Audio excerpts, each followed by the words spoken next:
In the fall of 1849, Harriet Tubman walked north through darkness. She moved through forests, slept in hollows, and ate what the land offered. What the land offered in September was a fruit most Americans today have never seen, let alone tasted. It hung heavy from trees along riverbanks and forest edges, sweet and strange, tasting of mango and banana and something almost tropical. It kept her going. It kept a lot of people going. The pawpaw, Asimina triloba, North America's largest native edible fruit, and one of its best-kept secrets. Here's what makes the pawpaw remarkable. It's not just delicious, it's nutritionally dense in a way that puts modern grocery staples to shame. Compared to a banana, pawpaw delivers roughly twice the vitamin C, 10 times the calcium, and anywhere from 20 to 70 times the iron. Its protein profile includes all 9 essential amino acids. Its fatty acid composition skews heavily toward monounsaturated fats, the kind associated with heart health. It also contains acetogenins, compounds currently being studied for potential anti-cancer properties. Its bark and leaves produce natural insect-repelling chemicals, meaning the tree largely defends itself. No pesticide required, and it grows wild, right now, across 26 states, from Florida to Ontario, from Nebraska to New York. So why can't you buy one?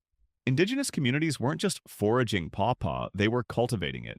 Archaeological seeds found in Alabama date back 8,000 years.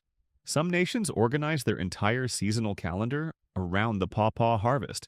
When Spanish explorers moved through the Mississippi Valley in the 1540s, they documented managed pawpaw groves maintained by Native Americans. This was not wild food. This was agriculture. European colonists inherited that knowledge and ran with it. George Washington chilled pawpaws for dinner guests at Mount Vernon. Thomas Jefferson grew them at Monticello. Lewis and Clark, stranded without provisions in Missouri in 1806, survived for days on pawpaw alone. And according to Clark's journal, they weren't just surviving, they were eating well.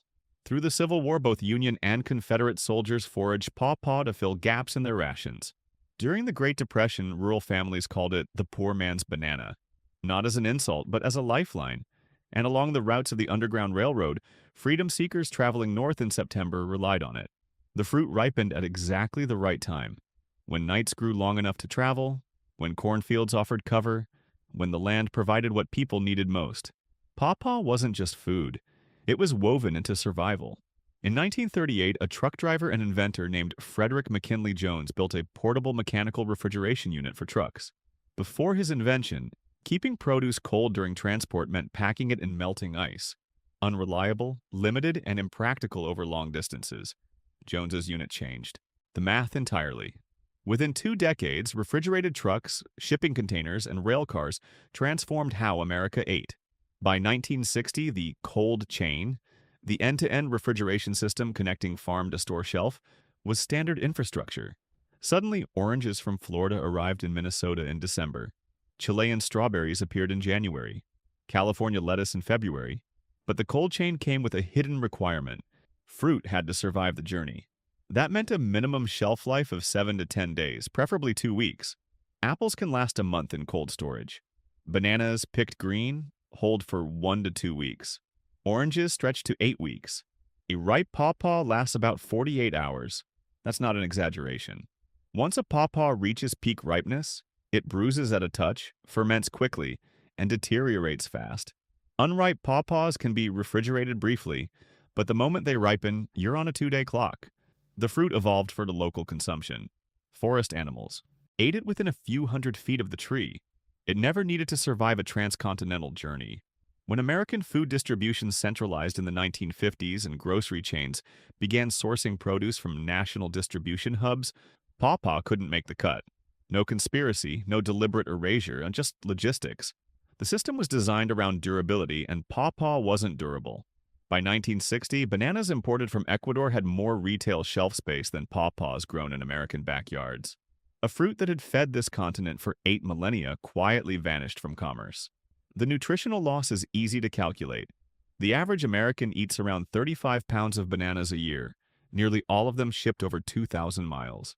If pawpaw had remained in American orchards, we'd be eating local fruit with twice the vitamin C, 10 times the calcium, and dramatically more iron, grown in our own climate.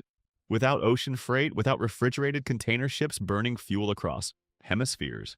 The ecological cost is harder to quantify. Pawpaw is the sole host plant for the zebra swallowtail butterfly. As pawpaw orchards disappeared, so did critical habitat. The butterfly didn't vanish entirely, but its range and population shrank along with the tree's commercial presence. A single fruit's exit from the market sent ripples through an ecosystem. And then there's the cultural loss. The simple fact that most Americans under 50 have never eaten a fruit that tastes tropical, yet grows in a temperate backyard. A fruit their great-grandparents considered ordinary. A fruit that helped build this country, fed its soldiers, and guided people toward freedom.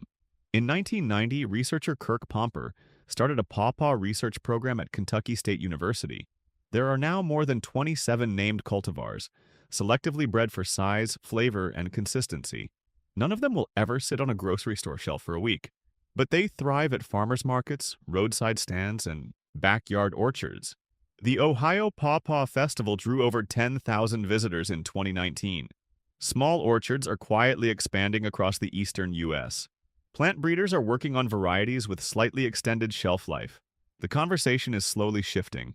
You can plant a pawpaw tree today. In 6 to 8 years, it will produce fruit. Given proper conditions, it will continue producing for 50 years, without pesticides, without imported fertilizers, without refrigerated shipping. The same tree that grew along the routes of the Underground Railroad will grow in a suburban backyard. Harriet Tubman didn't think about cold chains or distribution logistics. She thought about moving north and staying alive. In September, the pawpaw trees were there. They fed her. They fed countless others whose names we don't know, moving through the same forests, eating the same fruit. Those trees are still there. The fruit still ripens every September. It didn't disappear from the land, only from our tables. What's strange is not that the pawpaw vanished. What's strange is how completely we forgot it. A fruit native to our own soil, nutritionally superior to nearly everything we import, historically significant to nearly every chapter of American life, and most of us have never tasted it. That's not inevitable. It's a choice we can unmake. The trees are waiting.